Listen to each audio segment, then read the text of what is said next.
Turn with me to Genesis chapter 4. We'll read a few scriptures there.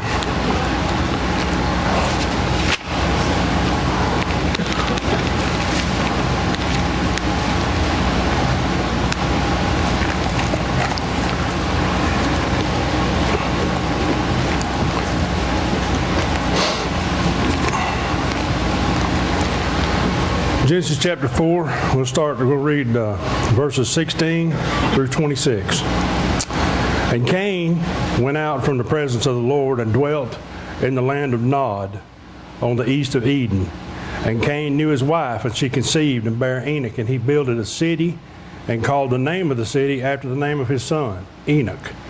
And unto Enoch was born Irad, and Irad begat Mehujael, and Mehujael begat Methusael, and Methusael begat Lamech.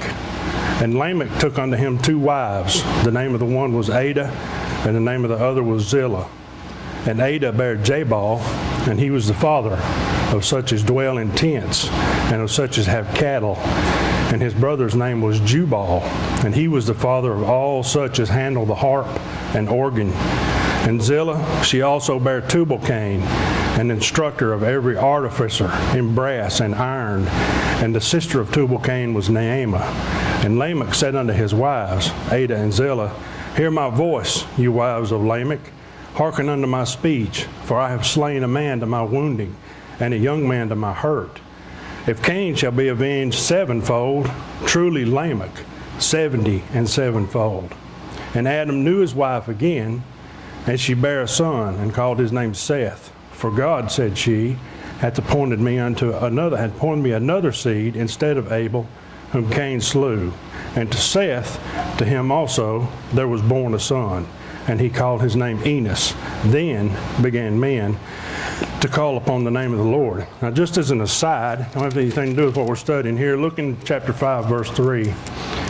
It says, And Adam lived 130 years, and begat a son in his own likeness, after his image, and he called his name Seth. So then there's always a lot of confusion about where did Cain get his wife. Cain took his wife with him. Adam and Eve have been having children for 130 years. Cain and Abel weren't the only people, the only children they had at this time on the earth.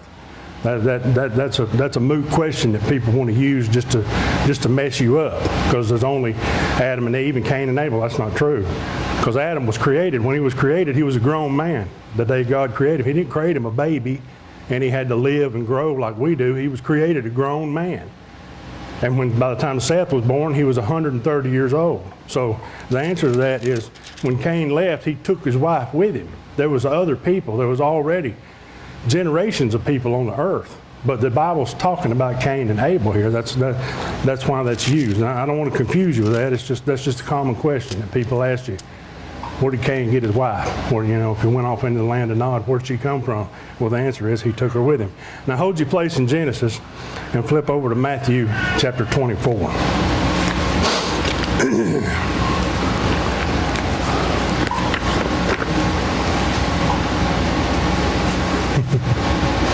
She's helping preach back there.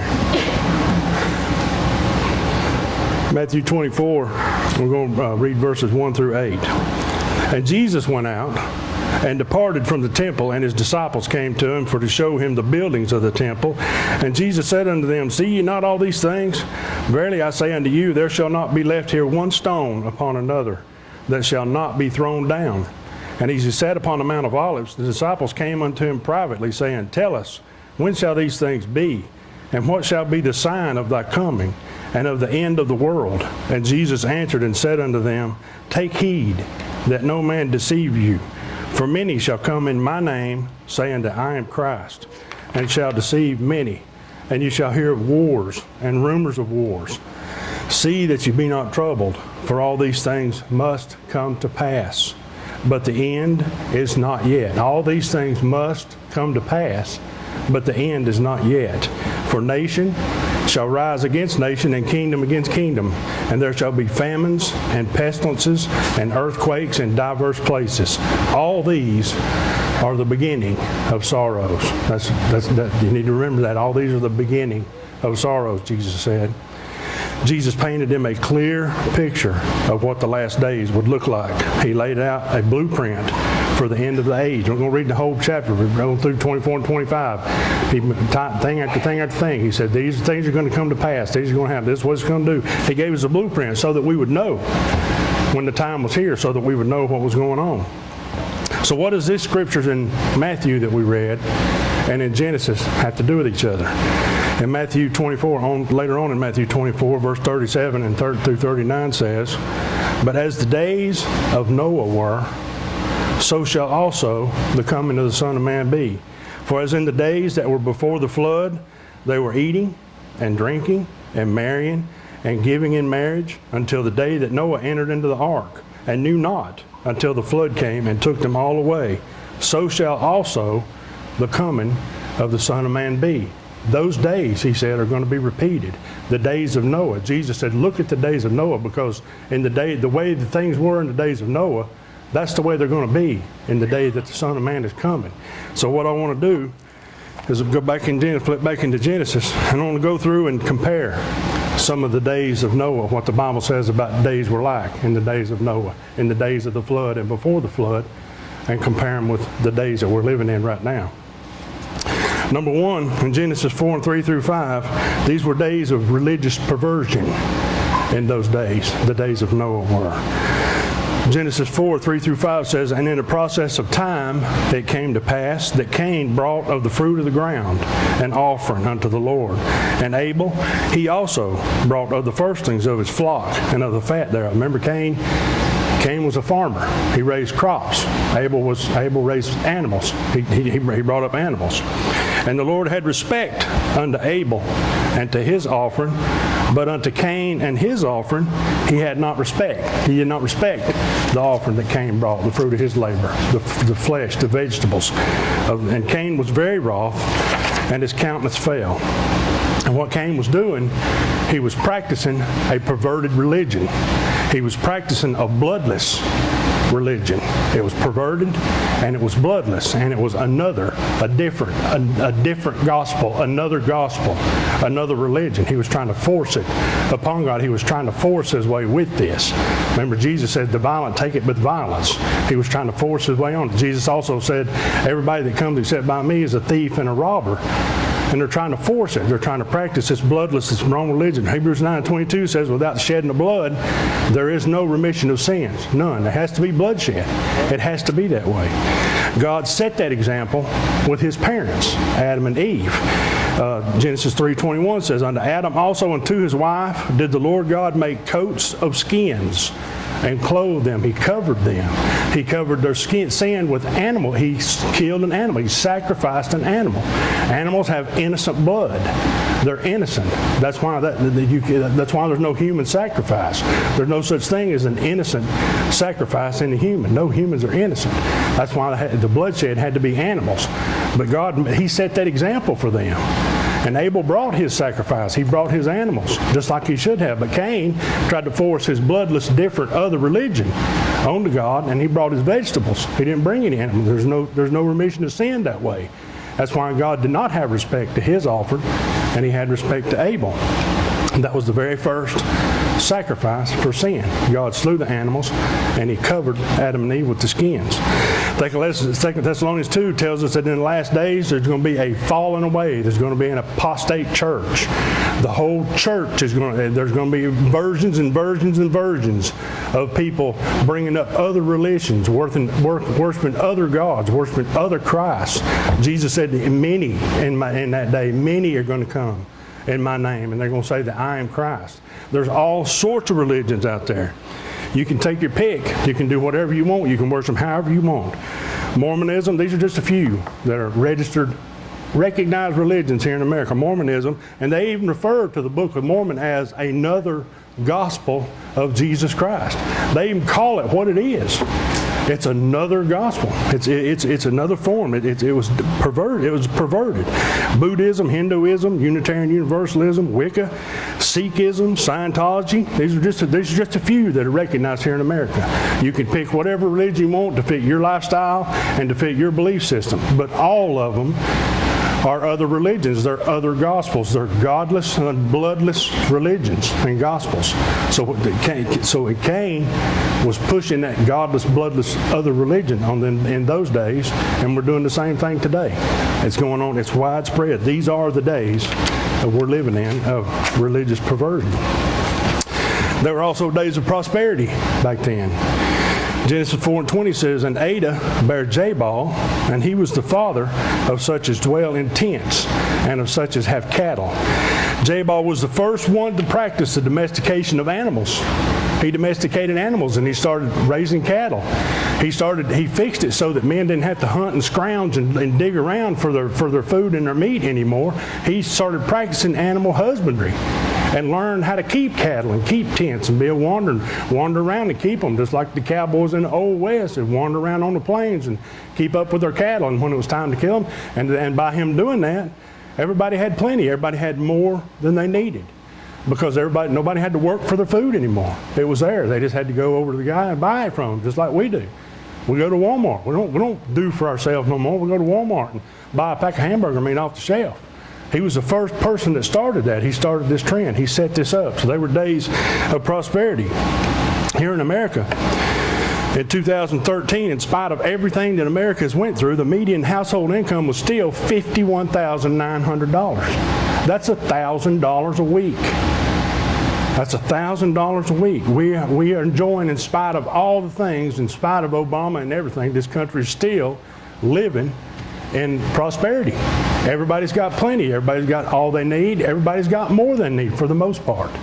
Especially in the church, because we don't preach nothing but prosperity doctrine, prosperity gospels, prosperity religion, prosperity teachers, whatever, anything.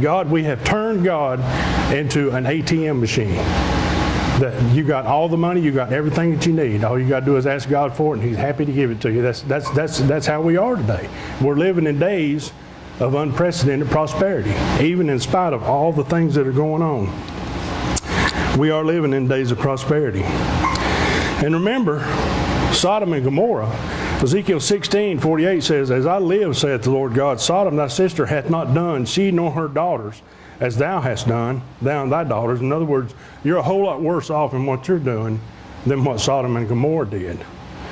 Because the iniquity of your sister Sodom was pride and fullness of bread, plenty to eat, abundance of idleness, too much time on her hands. America is full of that. America is full of too much to eat and too much time on her hands. As was in her and was in you, as so in her daughters, neither did she strengthen the hand of the poor and needy. These are days of prosperity. We like to think of ourselves as poor, but I mean the poorest people in America are way far better off than. I watched a documentary about food not too long ago, and they made a statement in that documentary, and I didn't believe it, and I looked it up, and it turned out to be true. But in that documentary, they said that 99% of the population of the earth lives on less than $1 a day. Less than $1 a day. They exist on that, and that's true. I looked it up. It's true. But we're living in days of prosperity. Everybody's got too much. Everybody's got more than they need. Those were the days of prosperity, and so are these. They were the days of pleasure. Genesis 4:21 said, and his brother's name was Jubal. Now this is Jabal's brother, Jubal. And he was the father of all such as handle the harp and the organ. And Ezekiel, the Bible teaches us that Satan is music. He was created. He is music. He wasn't the father of music. He is. If music is, it is of Satan. That's where it came from. That's where it started. Ezekiel 28:13 says, thou hast been in Eden, this is talking of Satan, in the garden of God. Every precious stone was thy covering, the sardius, topaz, the diamond, the beryl, the onyx, the jasper, the sapphire, the emerald, the carbuncle, and the gold, the workmanship of thy tabrets, tambourines, anything that jingles, drums, tabrets, and thy pipes, horns, trumpets, everything, music, was prepared in thee the day thou wast created. Satan was created as a musical being. There was no music before him, and music was when he became. So music is Satan. No matter what kind of music it is Satan.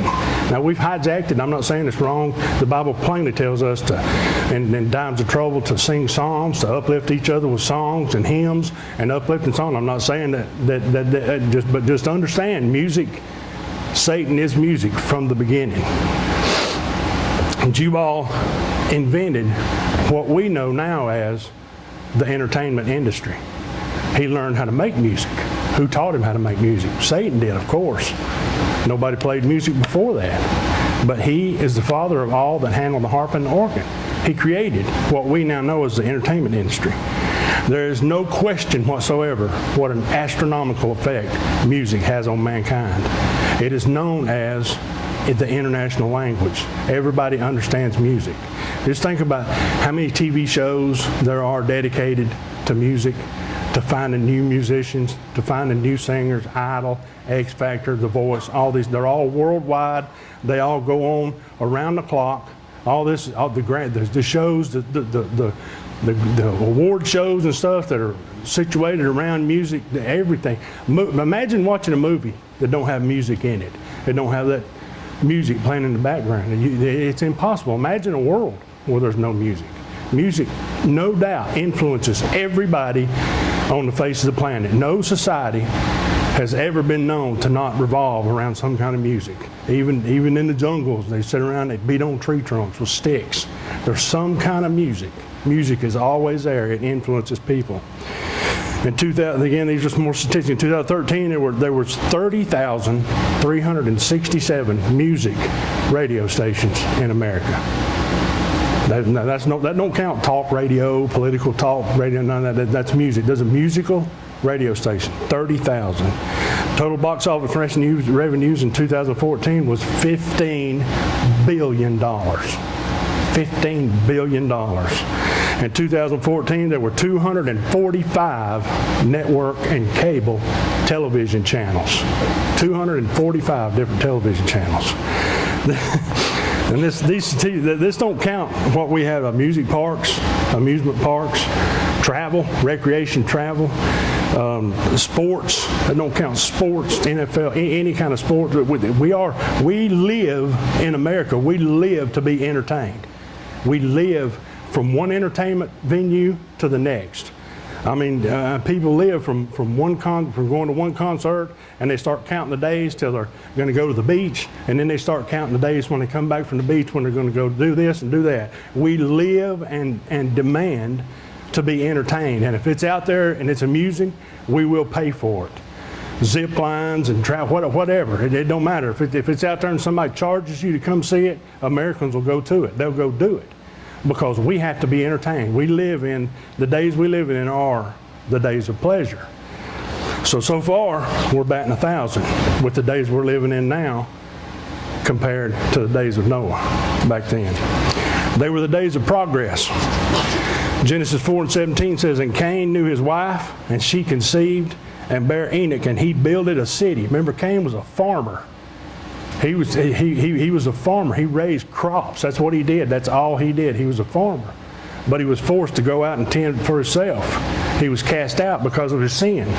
So what did he do? He was forced to become an architect. He was forced to become a contractor.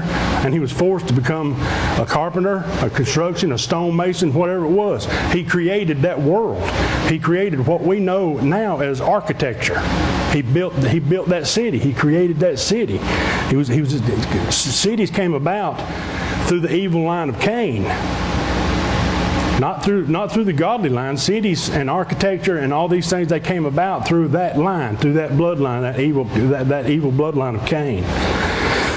And verse 22 says, "And Zillah, she bore Tubal-Cain, an instructor of every artificer in brass and iron, and the sister of Tubal-Cain was Naamah." Tubal-Cain learned how to extract metal from the earth, and he learned how to smelt it. He learned the smelting process. He learned how to iron, to ore, to dig in the earth, and to set it on fire, and to burn it down and get the metal out of it. And then he learned how to work that metal. He was an artificer. He worked in metals. He created everything that we make out of metal now. Started with a man named Tubal-Cain in the evil days, in the evil bloodline of Cain, in the descendants of Cain. All the art, sculpture, art, fences, these beams, everything. If it's metal, Tubal-Cain started that. He got that started. He got this whole world started on this progressional thing of being able to do things. He figured out, he was taught. If you give credence to the book of Enoch at all, you can go and read the book of Enoch and you'll learn that Tubal-Cain was taught by fallen angels how to do these things. Other people were taught by fallen angels how to make drugs, root cutting. All these things were taught. If you watch TV will tell you that ancient aliens did it, that they flew in here in UFOs and that they were giants and that they taught mankind how to do these things. Well, all of that is correct except for the UFO part. It was fallen angels that came to earth and taught mankind how to do these things and taught us these things. And this is where they landed. This is where they set up. They set up shop with Cain. They didn't set up shop with Adam and Eve and Seth. They set up shop over on the other side. None of this stuff was created and started by the line of Adam, by the true bloodline that came down to the flood. None of it. It was all developed in the evil, in the bad bloodline of Cain. The progress of the times that we're living in now are astounding. Machine science, medical science, communication science, technological advancements in every aspect of human life are changing at lightning speed every day. Everything is revamped every day. And way back thousands of years ago, Daniel prophesied and he said, in the end times, knowledge shall increase. And it is. Ever since Tubal-Cain learned how to dig metal out of the ground and make stuff out of it, we ain't slowed down and we ain't looked back. We're living in the days of progress like the earth has never seen. But it was started in the days of Noah, just like Jesus said. There were days of marital perversion. Genesis 4:19 says, and Lamech took unto him 2 wives. Lamech took 2 wives. The name of one was Ada, and the other was Zillah. Lamech married 2 women. He was the first person on record in the Bible to pervert the standard of marriage that God had set forth and ordained. God ordained one male and one female in marriage. Way back in Genesis chapter 2 it says, and the Lord God caused a deep sleep to fall upon Adam, and he slept. And he took one of his ribs and closed up the flesh instead thereof, and the rib which the Lord God had taken from the man made he a woman, and brought her unto the man. And Adam said, this is now bone of my bones and flesh of my flesh. She shall be called woman, because she was taken out of man. Therefore, pay close attention, therefore shall a man leave his father and his mother, and shall cleave unto his wife. The Bible is very specific in its English. It does not say wives. It does not give him a choice of having more than one wife. Down through the ages, men had all kinds of wives. Jesus said because of the sin, the iniquity that was in our hearts is why that was allowed. But Lamech is the first one that perverted what God had set up as a marriage and took him 2 wives. He did that.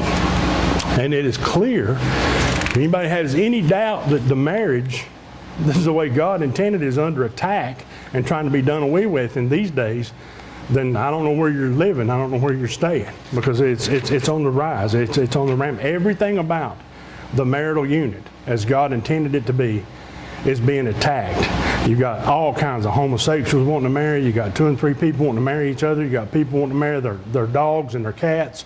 You got people wanting to marry cars. You got people wanting to do all kinds of things and perverted, and all this non-gender, agender, asexual, all this stuff, all that's leading to the same point. It's all involved in the same thing. One of the biggest department stores in the UK announced last week that it will no longer sell men's clothes and women's clothes. It's all unisex clothes. It's all unisex clothes, unisex bathrooms, unisex everything. And why would they do that? Why would the world make a push about this? Because if there is no sex, if there is no male and female, then there is no quabble over who marries who. Anybody, and as many of them, can marry anybody that they want to. The marriage unit is being torn apart and attacked and tore down. Back then, it started then, and in these days, it's been ramped up in the days that we've lived in. I don't know how old I was the first time I ever heard the term homosexual, but I was grown. I mean, I wasn't exposed to it like people are now, little kids on TV watching any kind of TV show. It don't matter what it is. It don't matter what channel it's on. Homosexuality is taking over. It's making a push. It's being demanded that it be accepted. We're accepted all kinds of marital perversion as alternate lifestyles, whatever they are, whatever your choice of sexual perversion is, you can demand it and have access to it because now it's an alternate lifestyle. These are the days of marital perversions. They were the days of pride. Genesis verse 23 and 24 says, "And Lamech said unto his wives, Adah and Zillah, Hear my voice, you wives of Lamech. Hearken unto my speech, for I've slain a man to my wounding, and a young man to my hurt. If Cain shall be avenged sevenfold, then truly Lamech will be avenged 70 and sevenfold." He had pride. He declared himself to be greater than his ancestor Cain. He was proud of who he was. The word name Lamech means power. Powerful, and he felt that power, and he commanded his wives to treat him in that powerful. That's what he was doing. He said, pay attention to me because I'm important. I'm more important than my ancestors were. He was full of pride.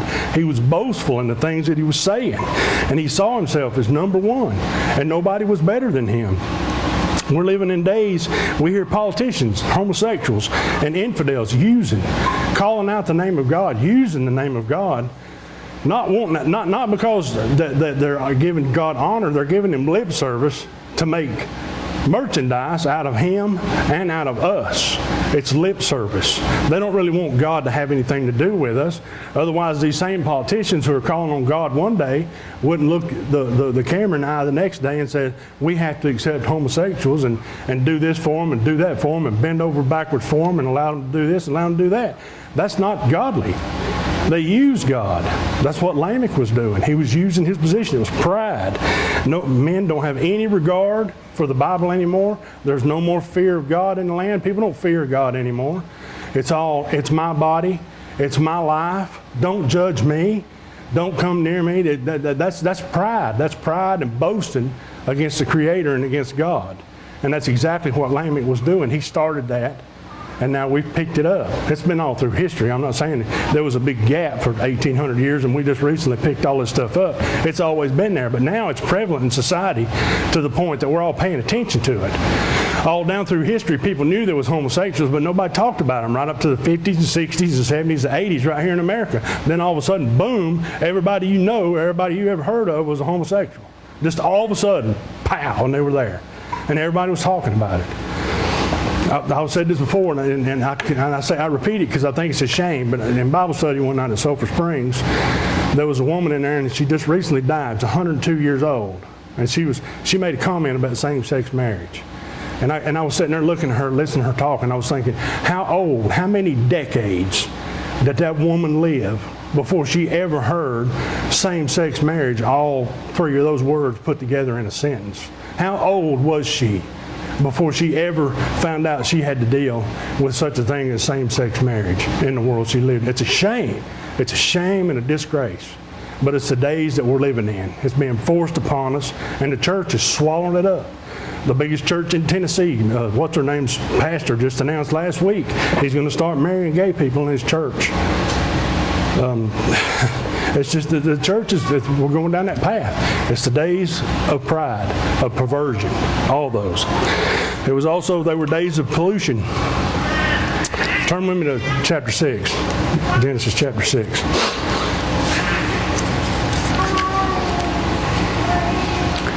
I'm read verses 1 through 13. And it came to pass when men began to multiply on the face of the earth, and daughters were born unto men, that the sons of God saw the daughters of men, that they were fair, and they took them wives of all which they chose. Now these sons of God, if you go back and do the Bible study and run it down, you'll find out these sons of God, they're angels. They are the created angels. They fell. They came to earth. They saw how pretty women were, and Jude says they left their first estate and they decided to mate with women. There was perversion. They're angels. And the Lord said, My spirit shall not always strive with man, for that he also is flesh. Yet his days shall be 120 years. There were giants in the earth in those days. These giants were the offspring of these fallen angels who left their first estate and breeded and mingled with women of the earth. There were giants in the earth in those days, and also after that, when the sons of God came in unto the daughters of men, and they bare children to them. The same became mighty men, which were of old, men of renown. And God saw that the wickedness of man was great in the earth. You know, things like Greek mythology, and it's popular right now, these movies, these Avenger movies with Thor and Zeus, and release the Clash of the Titans, and all these things are all based in Greek mythology. That's what that's talking about. They became men of renown. We still talk about these men now. We're making movies about these same people, these same angels, the same offspring, these giants, these mighty men in the earth, these demigods, Hercules, all these things. All those things are based in this. They're based in reality. They're based in truth. Those things that we don't think anything about it now, but that's what the Bible says. They became men of renown. They became known. They became popular and famous. That's what it's talking about. We're still talking about them to this day. This is before the flood, and we're still making movies to this day about these same men. And God saw that the wickedness of man was great in the earth, and that every imagination of the thoughts of his heart was only evil continually. Does that sound familiar? Does that sound like America? Does that sound like this generation we're living in right now? And it repented the Lord that he had made man on the earth, and it grieved him at his heart. And the Lord said, I will destroy man, whom I have created from the face of the earth, both man and beast, and the creeping thing, and the fowls of the air. For it repenteth me that I have made them. But Noah found grace in the eyes of the Lord. These are the generations of Noah. Noah was a just man and perfect in his generations, or his bloodline. That word generation means his bloodline. And Noah walked with God. And Noah begat 3 sons, Shem, Ham, and Japheth. The earth was also corrupt before God, and the earth was filled with violence. Remember in Leviticus and Deuteronomy in the Old Testament, it talks about sin and iniquity abounding in the land, makes the land, it degrades the land. The land wants to puke these people out. It wants to spit them out. I heard somebody making fun of Pat Robertson on TV the other day because he was blaming earthquakes and tornadoes on gay people, and that's exactly the truth. The land that we live on in America is trying to spit and puke these people off of it because they're defiling the dirt, they're defiling the land. It's exactly what he's talking about here. The earth was corrupt. The actual dirt, the earth ball was corrupt before God, and the earth was filled with violence. And God looked upon the earth, and behold, it was corrupt, for all flesh had corrupted his way upon the earth. And God said unto Noah, the end of all flesh is come before me, for the earth is filled with violence through them. And behold, I will destroy them with the earth. They were days in that day of social pollution. Verse 11, 5 and 6 and 11 and 12 says, reveal that the moral and social climate of the day, it was a time when men did as they pleased, and they thought with no thought for the welfare or property of others. Murder and crime were rampant, and when men throw away God, his restraining influence, they would degenerate into the depths of all such things. We're going to read it in a minute. Romans chapter 1 tells us they knew God, but they chose not to worship him as God and recognize him as God. So what happened? He gave them over to a reprobate mind, and they started building things to worship. They started making their own images, four-footed beasts and creeping things. Idols set up. All these idols, you see, these images, they started creating them because once we push God out of our conscience, it's going to be replaced. We're hardwired to worship. We're going to worship something. We are created to worship. And if we push God away, we're going to worship something, whether it ends up being TV or alcohol or drugs. We're going to worship something if we do away with God, because we are wired to worship. That's the way he built us. And in America, a murder is committed every 34 minutes. A female is sexually assaulted every 2 minutes. And a house is robbed every 9 seconds. The earth, America, is devoid. It's devoid of God. We've told generations and generations that there's no God, that there's no heaven, and there's no hell. And if there's no God, there's no moral line. There's no moral. You can't make anything moral. You don't have a base to start with. If you do away with God and the Bible, then your base is gone, and it becomes every man for himself. And every man doing what he pleases. Just like in the days of Judges. Every man did as he pleased. And it was wrong then, it's wrong now. It was a time of sexual pollution. It says a time of unequal yokes in marriage. intolerance of evil and wicked lifestyles, and the bloodline of humanity had become so polluted that only Noah could come through. Noah was the only one that hadn't polluted his own bloodline. Today, in the days we're living in now, chastity, morality, they're gone. They're out the window. Nobody gives it any thought for any of them. Sex is no longer reserved for marriage like God intended it between a man and a wife. Virginity is no longer seen as a precious gift, something to hang on to as a gift to your mate when you get married. It's not that. It's a bargaining tool to get you through high school now, to get you what you need. We are a people that are obsessed with sex in America, all over the world, but especially here in America, the pornography capital of the world, obviously. That's where it's at. You got teachers and students having sex. How many times have you heard about that in the last 5 or 6 years? Over and over and over and over again. Babies having babies, little kids, 13, 14, 15 years old, having babies just because they want to. Just because they decided to. No moral upbringing. Not even no thought coming in their head that it might be something wrong with it. Giving no thought to God whatsoever. We're just having babies. We're just mating and breeding, having babies. Child molestation, pornography, all forms of perverted sex are all gathered. And everybody can do what they want to. Because when you have no God, you have no Bible, you have no moral standards. So it don't matter what you like to do, you're going to be able to do it. Because again, alternate lifestyles. And it was also days of spiritual pollution. Verse 12 says that man had corrupted his way on the earth. He stopped worshiping God and he started worshiping Satan and his lies. And because we're wired to worship, Satan gave them things to worship, gave them idols, gave them things to look to. Today, we're in the same boat.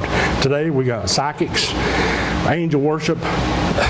You say what you want to about angels, all this. I love angels and these angel car tags and angel statues in the house. That's angel worship. We don't worship angels.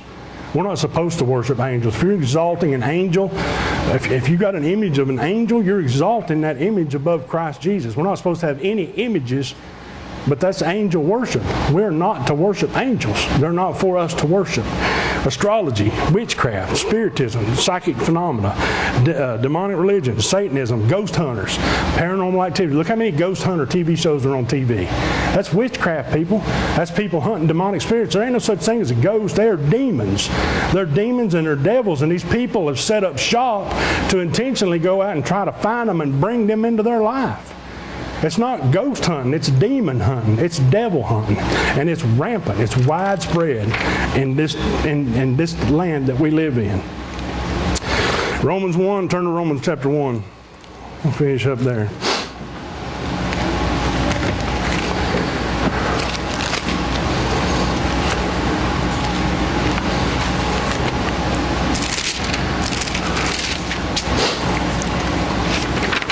Romans chapter 1, starting in verse 21.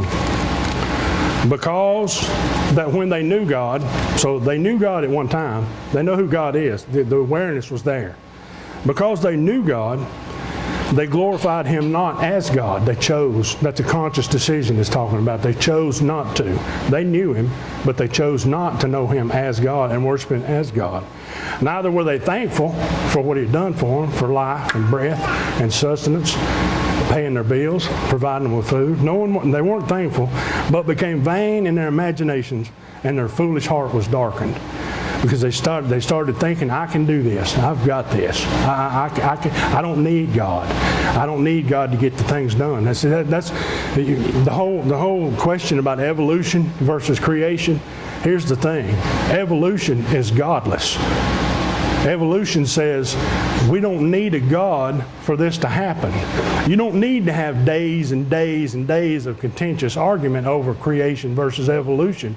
All you have to know is evolution don't require God to happen. Therefore, it's godless. Therefore, it's wrong. Because without God, nothing was made that was made. John 1:1 says Jesus made everything that was made, and nothing was made that wasn't made by Him. As God, the Word became flesh. He said it, He was God. He was on earth as God. So evolution is a godless existence. And that's all you need to know to make it wrong. Professing themselves to be wise, they became fools. That's what happens to these people. They educate themselves beyond their own intelligence. They get so educated that the education, I told my brother that not too long ago. He's almost to the point where he's educated himself right out of the church. because he keeps learning, he keeps going to school, he keeps getting smarter and smarter and smarter, and he's just right on the verge of denying God and understanding that science is the way to go. It's a shame. It's a shame and a disgrace that he's doing that. And what's he doing it for? Filthy lucre, for money. That's why he's doing it. And he's almost there. But that's what happens. They're professing themselves to be wise, they become fools and change the glory of the uncorruptible God into an image made like corruptible man, and to birds and four-footed beasts and creeping things. Wherefore God also gave them up to uncleanness through the lust of their own hearts. That's what he said. He said, because they're doing all this, and they're pushing me away, and they're denying that I exist, and they don't need me no more, then what's he saying? You want to live that way? Here you go. Have at it. Go for it. That's exactly what he's done. Wherefore God gave them up to uncleanness through the lust of their own hearts, to dishonor their own bodies between themselves, who changed the truth of God into a lie, and worshiped and served the creature more than the Creator, who is blessed forever. For this cause God gave them up unto vile affections. For even their women did change the natural use into that which is against nature, and likewise the men, leaving the natural use of the woman burned in their lust one toward another, men with men, working that which is unseemly, and receiving in themselves that recompense of error which was meet, or which was sufficient, or what they had coming. They did this to themselves. They're doing this to themselves. They're bringing this on themselves. Remember, God didn't destroy Sodom and Gomorrah because it was full of homosexuals. Sodom and Gomorrah was full of homosexuals because they had rejected and denied that God existed. That's exactly why America's full of homosexuals right now. Homosexuality is not a judgment on America. It's a symptom. It's a symptom of the disease, and the disease is no God, godlessness. It's not. That's why we're overrun with them. That's why it's rampant and they're taking over. The further we push God away, the more that void's going to be filled with whatever comes along. And even as they did not like to retain God in their knowledge, they don't want nothing to do with God. He can't be in the school no more. You can't pray in public no more. You can't have no more crosses, nativity scenes, whatever. They did not want to have anything or retain God in their knowledge. These people don't want anything that's going to remind them of their sinful lives. That's the bottom line. They feel that conviction when they look on these things. That's why they want them out of sight. They want them gone. They didn't like to retain God in their knowledge. So God gave them over to a reprobate mind to do those things which are not convenient. He said, there you go. I'm not going to even be in your conscience anymore. It's not even going to make you feel, you're not going to feel guilt anymore. Another place the Bible says their conscience is seared with a hot iron. It don't matter. They can't feel it anymore. It's done away with. God said, there you go. Have at it. Have a ball. They brought that on themselves because they rejected God. And we have rejected God to the point that you can't hardly find Him in America anymore. Nobody wants to hear about Him anymore. Nobody wants to hear unless it's flowers and puppy dogs and kittens on Facebook talking about what a wonderful life I have in Jesus. The rainbow tie-dyed hippie Jesus is what I call Him, because that's all people want to hear about. That's not the Jesus that's coming. That's not the Jesus sitting on a white horse with a sword coming out of his mouth and his vestures dipped in blood, where he's been tromping down his enemies. That's the Jesus that's coming. Not the hippie Jesus, not the Facebook Jesus, not the kitty cats and puppy dogs Jesus. That's not the one that's coming. The one with vengeance and slaying and slaughtering his enemies. That's the one that's coming upon a people who have done it to themselves. And Jesus, just like Jesus said, just like the days were in the days of Noah, so shall be the days in the coming of the Son of Man. Luke 21:28 says, and when these things begin to come to pass, then look up and lift up your heads, for your redemption draweth nigh. We're living in the days of Noah today. Any questions or comments?